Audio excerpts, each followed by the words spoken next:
ओम नमः शिवाय। मैं पंडित अनूप मिश्रा आप सभी का स्वागत करता हूं अपने इस YouTube चैनल में। आज का विषय है दक्षिण मुखी प्लॉट। यानी यदि आपके पास दक्षिण मुख का प्लॉट है तो इसके बारे में आज हम चर्चा करेंगे इस वीडियो में। आगे बढ़ने के पूर्व हमेशा की तरह आग्रह कि यदि आपने अभी तक इस चैनल को सब्सक्राइब नहीं किया है, आप ज्योतिष और वास्तु के विषय पसंद करते हैं, तो इन विषयों पर एकदम आसान शब्दों में समझने के लिए चैनल को सब्सक्राइब करें, बेल आइकन दबाएं जिससे आने वाली वीडियो की सूचना आपको समय से प्राप्त हो। और यदि आपको वीडियो पसंद आता है तो इसे लाइक करें और अपने मित्रों को शेयर भी करें।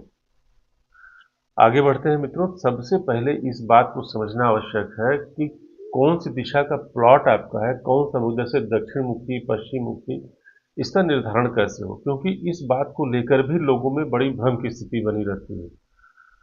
प्रायः लोग घर में प्रवेश करते समय जो मुख जो जिस दिशा में होता है उसी को मान लेते हैं कि हमारे प्लॉट की दिशा यही है। जैसे यदि आपका प्लॉट पश्चिम फेस का है यानी पश्चिम मुखी है और आप जब एंट्री लेंगे तो आपका मुख पूरब की तरफ है, तो मैंने देखा है बहुत सारे लोग इस बात को समझते हैं कि ये हमारा जो प्लॉट है ये पूर्व मुखी है।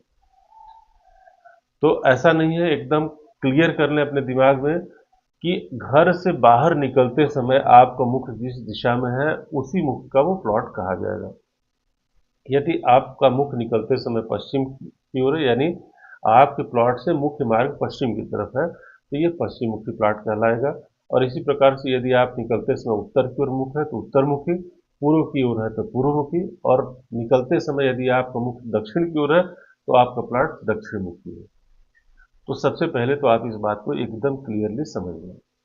इसके बाद दूसरा प्रश्न आपसे, दूसरी एक छोटी सी बात बताऊंगा आपसे। दक्षिण मुखी प्लॉट हमारा चर्चा का विषय है। मैं आज से 14-15 वर्ष पूर्व जब मैं टीवी पर लाइव प्रोग्राम करता था तो सबसे ज़्यादा प्रश्न दक्षिण को लेकर ही आते थे। लोगों में दक्षिण दिशा को लेकर बहुत भ्रम की स्थिति है।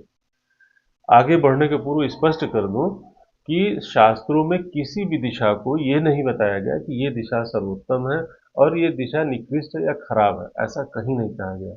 सभी दिशाएं उत्तम है।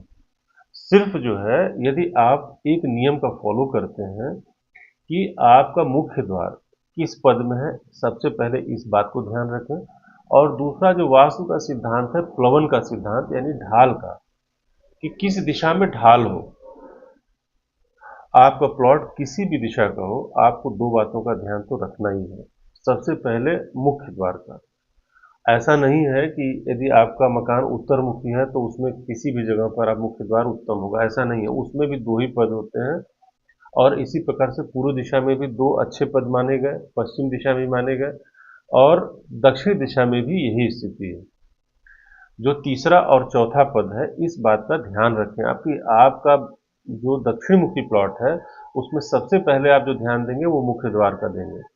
यानी आपका मुख्य द्वार तृतीय और चतुर्थ पद में हो। इसका निर्धारण कैसे होता है कि अपने पूरे प्लॉट को आप 9 भागों में, जैसे जो दक्षिण दिशा का जो आपका लंबाई है उसको आप नाप लें और उसको 9 भागों में विभाजित कर दें। तो जो पूरब दिशा की ओर से पश्चिम दिशा की ओर बढ़ते क्रम में जो तीसरा पद और चौथा पद है, यही अच्छा माना गया।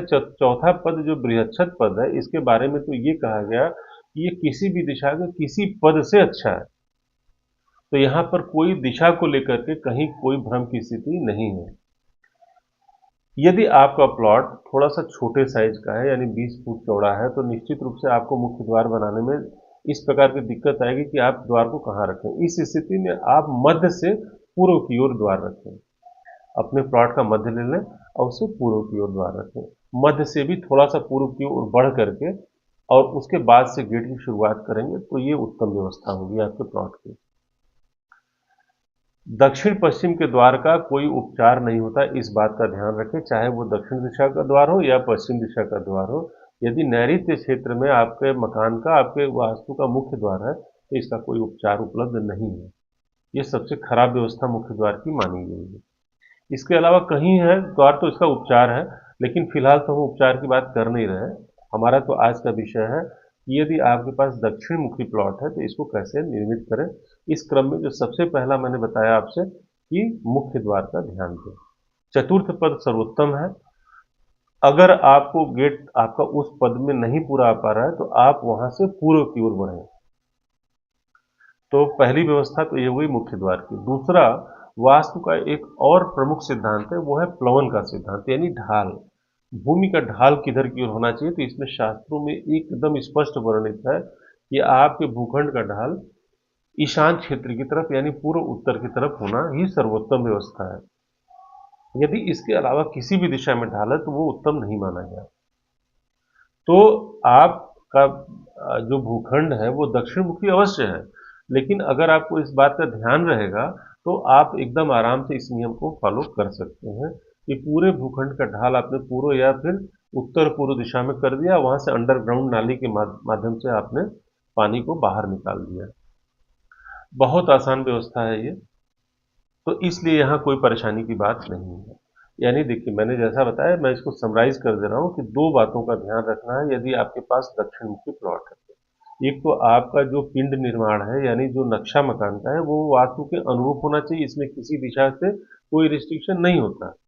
रही बात दो बातों का ध्यान रखने के लिए, तो एक तो मुख्य द्वार का ध्यान रखें, जैसा मैंने बताया कि चतुर्थ पद जो होता है वहां से पूर्व दिशा की ओर बढ़ते क्रम में द्वार को रखें। और दूसरा कि आप जो पूरे भूखंड का ढाल है, इवन जब आप वास्तु निर्मित करते हैं तो उसका ढाल आप पूर्व और उत्तर के कोने की तरफ ले जाएं और वहां से एक नाली के माध्यम से पानी को निकालने की व्यवस्था करें। तो आज की वीडियो में इतना ही। और यदि आप गृह निर्माण की बात सोच रहे हैं तो मेरा एक वीडियो साथ में मैं लिंक शेयर करता हूं, इस वीडियो को अवश्य देख लें कि मकान के निर्माण यानी वास्तु के निर्माण करने के पूर्व किन किन बातों का ध्यान आपको रखना चाहिए। साथ में वीडियो संलग्न है, इस वीडियो को भी आप अवश्य देखें। धन्यवाद।